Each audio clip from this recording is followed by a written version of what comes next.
اے پیغمبر، ہم نے یہ کتاب تمہاری طرف سچائی کے ساتھ نازل کی ہے، تو اللہ کی عبادت کرو، یعنی اس کی عبادت کو شرک سے خالص کر کے۔ دیکھو، خالص عبادت اللہ ہی کے لیے زیبا ہے، اور جن لوگوں نے اس کے سوا اور دوست بنائے ہیں وہ کہتے ہیں کہ ہم ان کو اس لیے پوجتے ہیں کہ وہ ہم کو اللہ کا مقرب بنا دیں۔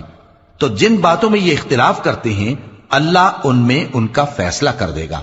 بے شک اللہ اس شخص کو جو جھوٹا ناشکرا ہے ہدایتی کو اپنا بیٹا بنانا چاہتا تو اپنی مخلوق میں سے جس کو چاہتا منتخب کر لیتا۔ وہ پاک ہے، وہی ہے اللہ جو اکیلا ہے، بڑا زبردست ہے۔ اسی نے آسمانوں اور زمین کو تدبیر کے ساتھ پیدا کیا ہے، اور وہی رات کو دن پر لپیٹتا اور دن کو رات پر لپیٹتا ہے، اور اسی نے سورج اور چاند کو کام میں لگا رکھا ہے، سب ایک وقت مقرر تک چلتے رہیں گے۔ دیکھو، وہی غالب ہے، بخشنے والا ہے۔ اسی نے تم کو ایک جان سے پیدا کیا، پھر اس سے اس کا جوڑا بنایا، اور اسی نے تمہارے لیے چوپایوں میں سے 8 جوڑے بنائے۔ وہی تم کو تمہاری ماؤں کے پیٹ میں پہلے ایک طرح، پھر دوسری طرح 3 اندھیروں میں بناتا ہے۔